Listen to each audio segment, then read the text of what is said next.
Hello नमस्कार दोस्तों, स्वागत है आपका हमारे चैनल पे डेली करंट अफेयर्स। आज है दोस्तों 27 जून और आज दोस्तों हम लोग 27 जून के महत्वपूर्ण करंट अफेयर्स पर चर्चा करेंगे दोस्तों, जो आपके आने वाले एग्जाम के लिए फ़ायदेमंद होगा दोस्तों। तो अगर इस करंट अफेयर्स का PDF आप लोग डाउनलोड करना चाहते हैं दोस्तों, तो टेलीग्राम का लिंक दिया गया है, आप इसको ओपन कीजिए और हमारा PDF जो है वो डाउनलोड कर लीजिए दोस्तों। और इस सेशन के लास्ट में एक क्वेश्चन आपसे पूछा जाएगा, जिसका आपको कमेंट करके आंसर देना रहेगा, तो उसका आंसर आप लोग ज़रूर दीजिएगा दोस्तों, क्योंकि हमें आपके आंसर की प्रतीक्षा रहती है। चलिए स्टार्ट करते हैं दोस्तों।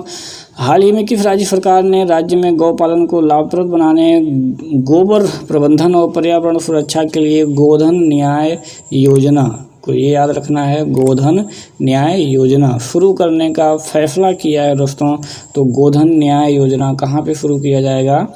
छत्तीसगढ़ में। ठीक है, छत्तीसगढ़ सरकार ने ये फैसला लिया है। तो छत्तीसगढ़ के जो मुख्यमंत्री हैं दोस्तों भूपेश बघेल, उन्होंने पशुपालन को व्यावसायिक रूप से लाभदायक बनाने, मवेशियों द्वारा खुले में चराई को रोकने, सड़कों पर आवारा पशुओं की समस्या को हल करने के लिए, पर्यावरण संरक्षण के लिए राज्य में गोधन न्याय योजना शुरू करने की घोषणा की है। उन्होंने कहा कि राज्य में जो पशुपालक हैं उनको वित्तीय हित की रक्षा के लिए गोधन न्याय योजना एक कारगर कदम जो है वो साबित होगा। ठीक है, तो इस योजना के अंतर्गत क्या किया जाएगा कि पशुपालकों को लाभ पहुंचाने के लिए गोबर की खरीद की जाएगी। ठीक है, तो ये जो है मेन इनका प्लान है। यहाँ पर देखेंगे दोस्तों, ये दिख रहा है आपका छत्तीसगढ़ मैप में।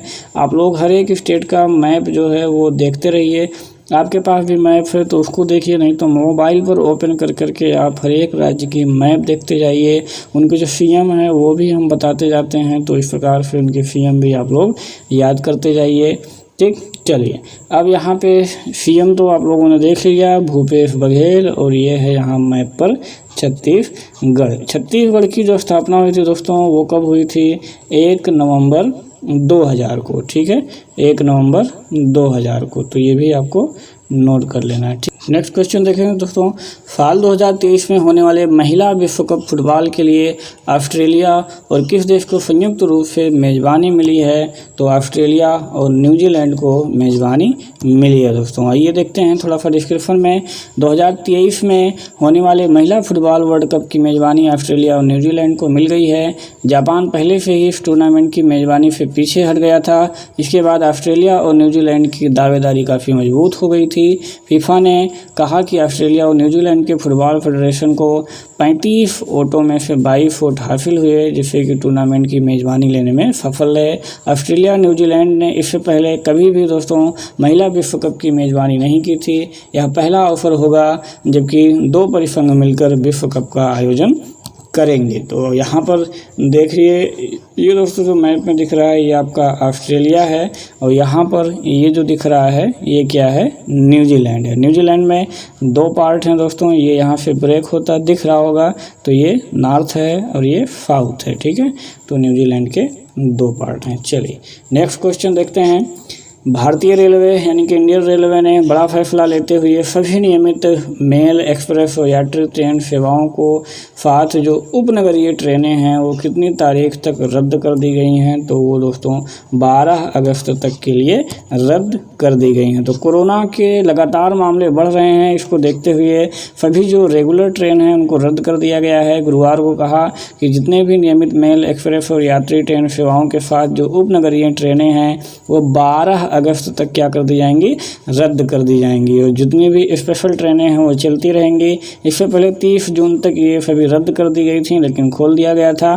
कैंसिल जो टिकट होगा उनका पूरा पैसा जो है रिफंड होगा। रेलवे के मुताबिक यात्री अपने टिकट का पैसा रेलवे के काउंटर से जा कर के ले सकते हैं। ठीक है, चलिए नेक्स्ट क्वेश्चन देखेंगे। Question number 4। केंद्र सरकार ने हाल ही में तमिलनाडु में सूक्ष्म, लघु और मध्यम उत्तम क्षेत्र के लिए कितने करोड़ रुपए का आवंटन किया है? तो 4125 करोड़ रुपए का आवंटन किया गया है। केंद्र सरकार ने तमिलनाडु में सूक्ष्म, लघु और मध्यम उद्यम क्षेत्र में नई जान फूंकने के लिए 4,125 करोड़ रुपए का आवंटन किया है। यह राशि तमिलनाडु के कुल जो आवंटन है उसका 10% है। उन्होंने यह भी कहा कि राज्य में इस योजना को कारगर तरीके से लागू किया जा रहा है। इससे पहले उन्होंने 166 करोड़ रुपए लागत की पिल्लूर जल आपूर्ति योजना की आधारशिला रखी। उन्होंने कोयम्बटूर में विभिन्न स्मार्ट सिटी योजनाओं की भी समीक्षा की। यहाँ पर मैप में दिख रहा होगा दोस्तों, ये क्या है, तमिलनाडु। ये क्या है, तमिलनाडु। और इधर साइड में जो है वो क्या है, केरल। तो तमिलनाडु की जो कैपिटल है दोस्तों वो क्या है, यहाँ पर आप देख रहे होंगे चेन्नई। तो ये तमिलनाडु की कैपिटल है। और यहाँ के जो सीएम है दोस्तों वो कौन है, ई के पलानीस्वामी। ठीक है, ई के पलानीस्वामी। तो इतना भी आपको याद रखना है, नोट कर लेना है। ठीक है, चलिए आइए नेक्स्ट देखते हैं। माली गणराज्य ने एनटीपीसी को कितने मेगावाट क्षमता के सोलर पार्क के विकास के लिए परामर्श योजना का अनुबंध किया है दोस्तों, तो 500 मेगावाट के लिए। ये जो सार्वजनिक क्षेत्र की एनटीपीसी है 24 जून 2020 को कहा कि माली गणराज्य से 500 मेगावाट क्षमता के सौर पार्क विकास करने के लिए परामर्श योजना का अनुबंध मिला है। यह अनुबंध 500 मेगावाट क्षमता के सौर पार्क माली गणराज्य में विकसित करने के लिए है। जो ऊर्जा मंत्री हैं आर.के. सिंह, वह अभी अंतर्राष्ट्रीय जो सौर संघ है दोस्तों ISAA के भी वो अभी अध्यक्ष हैं दोस्तों। इससे पहले टोगो गणराज्य ने अपने देश में 285 मेगावाट क्षमता के सौर पार्क के विकास में PMC सहायता के लिए एनटीपीसी को इसी तरह भी शामिल किया था। तो आइए देखते हैं माली। ये है दोस्तों अफ्रीका कंटिनेंट। अफ्रीका कंटिनेंट में यहाँ पर है माली। ठीक है, यहाँ पर है माली। तो आप मैप में देखते रहिए। माली गणराज्य, इसकी जो कैपिटल है दोस्तों वो है बमको या बमाको, जो भी पढ़ लीजिए आप। और ये जो माली है ये कहाँ पर है दोस्तों, ये वेस्ट अफ्रीका। ये अफ्रीका है, वेस्ट अफ्रीका। और आप जानते होंगे कि यहीं पर क्या है, सहारा रेगिस्तान। तो थोड़ा बहुत पार्ट जो है, थोड़ा बहुत क्या, लगभग मैक्सिमम पार्ट इसका किस में आ जाता है, सहारा रेगिस्तान में आ जाता है। चलिए 6 नंबर क्वेश्चन देखेंगे। किस देश की इस्लामिक रिवोल्यूशनरी गार्ड काफ ने घोषणा की है कि वह अगले साल मार्च तक हिंद महासागर में अपनी अस्थायी सैन्य अड्डा स्थापित करेगा?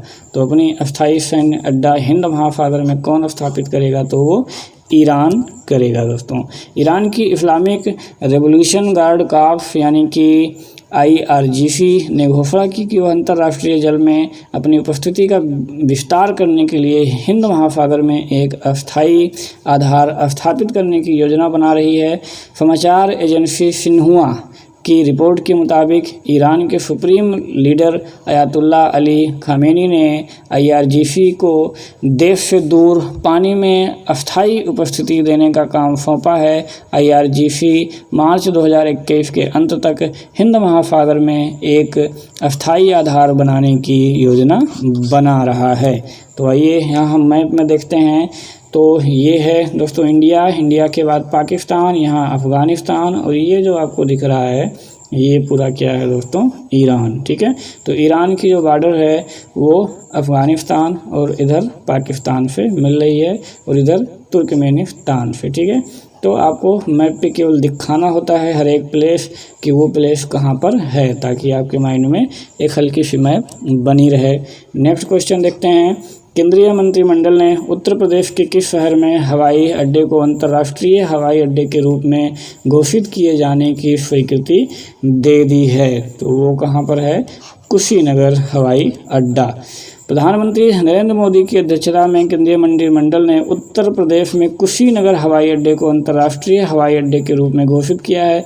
बहुत ही इंपॉर्टेंट क्वेश्चन है दोस्तों। आगे जितने भी यूपी से संबंधित एग्ज़ाम होंगे उसमें ये क्वेश्चन ज़रूर पूछा जाएगा 100%। उल्लेखनीय है कि अंतर्राष्ट्रीय सीमा के काफ़ी नज़दीक, अंतर्राष्ट्रीय सीमा के काफ़ी नज़दीक, यानी कि इसकी सीमा किससे ज़्यादा नज़दीक है? नेपाल से। भी हम आपको मैप में दिखाते हैं। कारण यह हवाई अड्डा सामरिक दृष्टि से भी काफ़ी महत्वपूर्ण है। उल्लेखनीय है कि केंद्र सरकार ने इस फैसले से कुशीनगर न केवल आर्थिक, सामाजिक और व्यापारिक योगदानों के लिए दुनिया भर में जाना जाएगा, बल्कि यह पर्यटन का हब भी दोस्तों बनेगा। कुशीनगर उत्तर प्रदेश के उत्तर पूर्वी हिस्से में स्थित है और गोरखपुर से 50 किलोमीटर पूर्व में स्थित है। तो यहाँ ये पूरा उत्तर प्रदेश का है मैप दोस्तों, जो हल्का सा ये येलो टाइप का है। यहाँ पर आपका ये दिख रहा है कुशीनगर, और यहाँ पर ये वाला पार्ट क्या है दोस्तों? नेपाल। तो अंतर्राष्ट्रीय सीमा के ये काफ़ी नज़दीक है, जो कि वहाँ पर मैंने अभी बताया। नेक्स्ट क्वेश्चन देखेंगे। केंद्र सरकार ने हाल ही में कितने करोड़ रुपए के पशुपालन बुनियादी ढांचा विकास फंड यानी कि AHIDF की स्थापना को मंजूरी दी है? तो वो है दोस्तों 15,000 करोड़ रुपए की मंजूरी दी है। इस फंड का उद्देश्य क्या होगा दोस्तों? कि डेयरी, मांस प्रसंस्करण और पशु चारा संयंत्रों में निजी कारोबारियों और सूक्ष्म, लघु और मध्यम उद्यमों यानी MSMEs के निवेश को प्रोत्साहित करना है। सरकार के अनुमान के अनुसार इस पहल के कारण तकरीबन 35 लाख रोजगार सृजित होने की संभावना है। और केंद्र सरकार द्वारा गठित यह फंड कोविड-19 वायरस की रोकथाम के लिए लागू किए गए लॉकडाउन से प्रभावित लोगों की मदद करने के उद्देश्य से की गई है। ठीक है, मई माह में घोषित 20 लाख करोड़ रुपए के प्रोत्साहन पैकेज का ये हिस्सा है। इस सरकारी फंड के माध्यम से डेयरी, मांस प्रसंस्करण और जो पशु चारा संयंत्र है उनकी स्थापना किया जाएगा। उनके लिए किसान उत्पादक संगठनों MSMEs और निजी कंपनियों को 3-4% ब्याज सहायता भी इसमें दी जाएगी दोस्तों। ठीक है, चलिए नेक्स्ट क्वेश्चन देखेंगे हम लोग।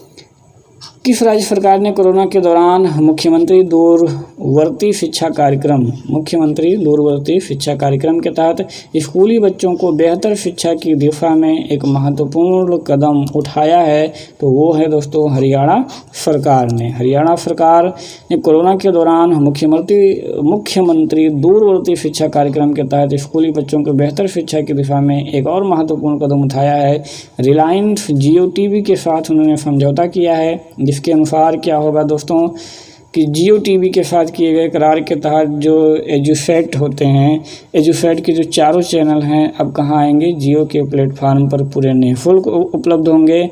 नई पहल से विद्यार्थी टीवी, लैपटॉप, डेस्कटॉप, टैबलेट व मोबाइल के माध्यम से एजुसेट के चारों चैनल देख सकेंगे। टीवी पर प्रसारित की गई सामग्री दोस्तों यहाँ पर 1 सप्ताह तक के लिए उपलब्ध रहेगा और विद्यार्थी अपनी सुविधा और समयानुसार कभी भी इसको देख सकते हैं। टीवी पर जब भी लाइव आता था तो उनको बैठना पड़ता था। अभी यहाँ पर जियो टीवी के माध्यम से या जियो प्लेटफॉर्म के माध्यम से जो है ये उपलब्ध कराएंगे और 1 हफ्ते तक कंटेंट यहाँ रहेगा। तो जब मन हो, जब टाइम मिले तब यहाँ पर आके बच्चे देख सकते हैं। यहाँ पर ये जो थोड़ी सी पर्पल लाइन है दोस्तों, ये है हरियाणा। यहाँ अब न्यू दिल्ली देख सकते हैं यहाँ पर है, और इस साइड में इसके पंजाब है, इस साइड में उत्तर प्रदेश है, और इस साइड में दोस्तों क्या है? ये उत्तराखंड है। ठीक है, चलिए तो मैप भी आप लोग देखते रहिए। पिछला प्रश्न जो दिया गया था आप लोगों को दोस्तों कि legend of Suheldev the king who saved India, इस पुस्तक के लेखक कौन हैं या किसके द्वारा लिखी गई है? तो वो लिखी गई है अमीश त्रिपाठी के द्वारा। तो काफ़ी लोगों ने दोस्तों सही आंसर दिया है और काफ़ी खुशी हुई हमें आंसर देख करके कि लोग पार्टिसिपेट कर रहे हैं। तो ऐसे ही पार्टिसिपेट करते रहिए दोस्तों। आइए थोड़ा सा देखते हैं। लंदन नेहरू सेंटर के निदेशक और सर्वश्रेष्ठ विक्रय लेखक अमीश त्रिपाठी ने legend of Suheldev the king who saved India नामक पुस्तक लिखी है। यह पुस्तक 11वीं सदी के भारत पर आधारित है दोस्तों, और जो महमूद गजनवी ने उसकी तुर्क सेना ने देश पर आक्रमण कर सोमनाथ मंदिर को ध्वस्त कर दिया था, तब की ये घटना लिखी गई है। तो पुस्तक के प्रकाशक वेस्टलैंड प्रकाशन है। इसमें बहराइच के युद्ध का शानदार वर्णन किया गया है, जहाँ पर राजा सुहेलदेव ने तुर्क सेना के दांत खट्टे कर दिए। ऐसे योद्धा की कहानी है जिसने अपना शानदार या सब कुछ गंवा करके मातृभूमि की रक्षा की और शानदार नेतृत्व तथा साहस का परिचय दिया जिसकी तुलना नहीं की जा सकती है। तो legend of Suheldev the king who saved India के लेखक कौन है? अमीश त्रिपाठी। नेक्स्ट क्वेश्चन दोस्तों आपके लिए है कि कौशल निर्माण और उद्यमिता मंत्रालय ने स्किल बिल्ड रिगराइट को लॉन्च करने वाले स्किल बिल्ड रिगनाइट को लॉन्च करने के लिए किस कंपनी के साथ साझेदारी की है? तो कौशल निर्माण और उद्यमिता मंत्रालय यानी एमएसएमई ने स्किल बिल्ड रिगनाइट को लॉन्च करने के लिए किस कंपनी के साथ साझेदारी की है? इसका आंसर दोस्तों आपको बताना है और आप इसका आंसर दोस्तों कमेंट बॉक्स में ज़रूर दीजिएगा, हमें आपके आंसर की प्रतीक्षा रहेगी। तो दोस्तों बने रहिए हमारे साथ। Thanks for watching, have a good day. कल फिर ऐसे ही महत्वपूर्ण करंट अफेयर्स लेकर के आपके सामने उपस्थित होंगे। Thanks for watching.